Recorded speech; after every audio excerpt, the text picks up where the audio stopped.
All right, Shalom.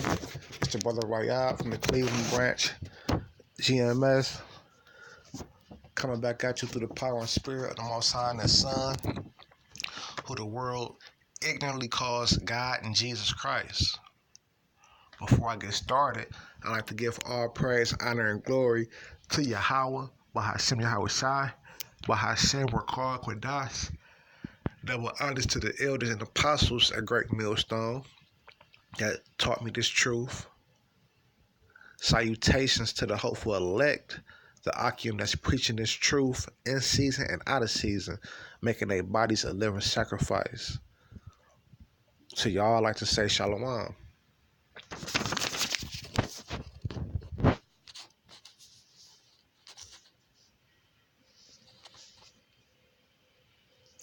Okay, I thought I had technical problems, but I see it's still up. So I'm going to get straight into the scriptures. This is Sirach chapter 43 and verse 30. It says, when you glorify the Lord, exalt him as much as you can. So when you glorify Yahweh Bahashem, Yahweh Shai, you're supposed to exalt him. Exalt means to lift up. So you're supposed to lift him up. How do you do that? By clarifying his words, lifting up his name, not calling him God and Jesus.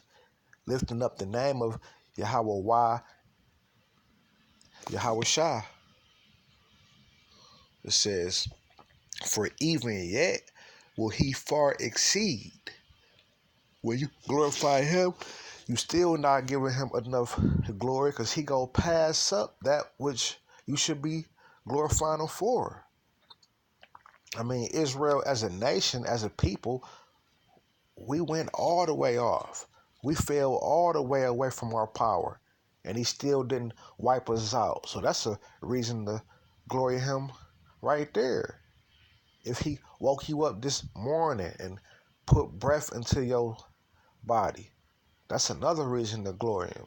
But if you in this truth, that's the ultimate reason to glorify the name of the Lord. Because he put his spirit on you to even be in the truth, to even walk in this faith. So that you can possibly be saved if you do the works. Because faith without works and work without faith is dead, man. It says, put forth all your strength, not some of your strength, all your strength, with every ounce, every breath in your body. Man, you're supposed to go hard for Yahweh Shai. It says, and be not weary. Weary mean like weak. Don't get weak, man. Stay strong in this thing, man. You're supposed to grow in this thing. You get weak and fall out the truth because you don't take it serious. You don't read enough. You don't study enough. You're not watching videos, taking notes, going over your notes. It says, for you can never go far enough. That's right. You can never go far enough serving the Lord. Because what if he didn't go far enough for us, or the hopeful elect, or the nation of Israel? What if he didn't choose us and made us the heathens? Come on now. Exalt the Lord. Let me see. 2 Peter.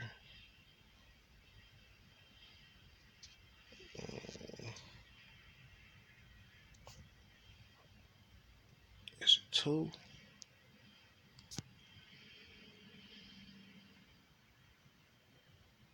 Is it 1 Peter?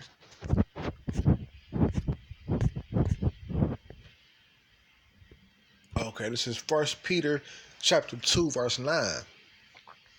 But ye are a chosen generation, a royal priesthood, a holy nation, a peculiar people. Let me read that back, man. It's talking about you so-called Negroes, Latinos, and Native and Seminole Indians, man. 2/3 of the nation don't even deserve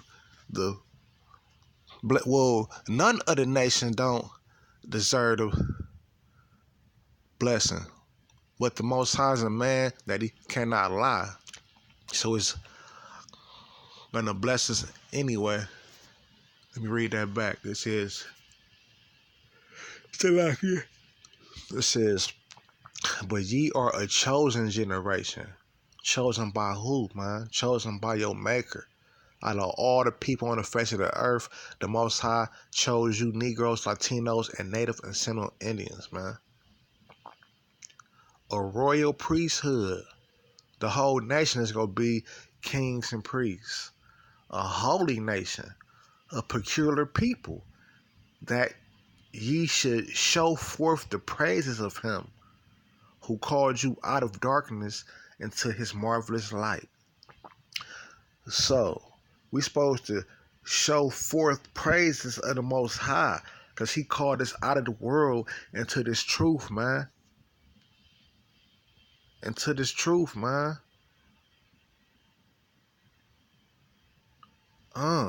Called us out the world. Called us out of all that folly. Whether you was using drugs, smoking weed, pimping women, so if you really wasn't doing nothing but sitting at home, eating a pork sandwich, or whatever your walk of life was, he called you out that madness, man, into this marvelous light, man. And we are the light of the world.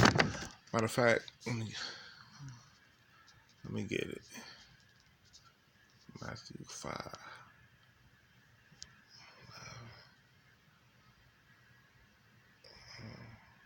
Okay. This is Matthew chapter 5, verse 14. It says, ye are the light of the world. A city that is set on a hill cannot be hid. Neither do man light a candle and put it under a bushel, but on a candlestick, and it giveth light unto all that are in the house. Yeah, we the light of the world. Because we the ones that got the law, statutes, and commandments, man. People supposed to look at the nation of Israel and be like, oh, what a wise people this is, man. But our people don't have that light. Our people is in darkness, man. That's why the man is on the highways and byways, man. We supposed to be that light, man. And you don't light a candle and stick it under nothing, man. You stick it on top, man. That's why 16 say, let your light so shine before men, that they may see your good works and glorify your Father which is in heaven, man. They supposed to look at us and say, yes, those are the Lord's people, man. Look at how they carry themselves. Look at how they govern. Look at the brotherhood. Look at the familyhood. But Israel is the total opposite, man. And this light is the true understanding of the Bible, man. And we gather our people. Well, it's all about the elect. We try to gather the elect with the word. I think that's Baruch.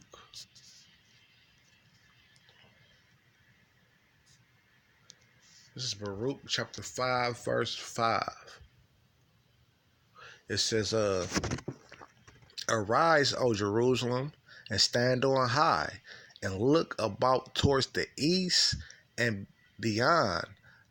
And behold, thy children gathered from the west unto the east by the word of the Holy One, rejoicing in the remembrance of the Most High. So from the west and the east, that's how we gather the children of the Most High, man.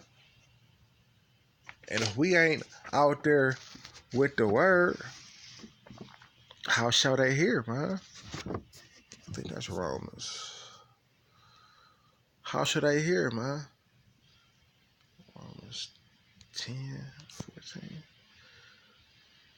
This is Romans chapter 10, verse 14. How then shall they call on him in whom they have not believed? And how shall they believe in him on whom they have not heard? And how shall they hear without a preacher? And we are them preachers on the highways and byways, man. Spreading the word, trying to gather the elect through the power and spirit of Yahweh, Bashem, Yahweh Shah, man. I'm going to read that back, man. I'm going to read it slow. It says, this is Romans chapter 10, verse 14. How then shall they call on him in whom they have not believed? And how shall they believe in him of whom they have not heard? How could you believe in Yahweh Bashem, Yahweh Shai, if you never heard of him, man? All y'all people know is Jesus Christ and God. That shit is bullshit. Those are not the names, man. And how should they hear without a preacher? And how shall they preach except they be sent? Sent by who? Yahweh Bashem Yahweh Shai, as it is written. How beautiful are the feet of them that preach the gospel of peace and bring glad tidings of good things, man. And that's what we do, man. We preach good news to the nation, but especially to the hopeful elect, man, that's scattered abroad. So with that, man, I'd like to give all praise and honor and glory to Yahweh, Bashem Yahweh Shai, Bashem Rakal Kodash. Double honors to the elders, salutation and peace and blessings, man, to the Lord's elect. Shalom.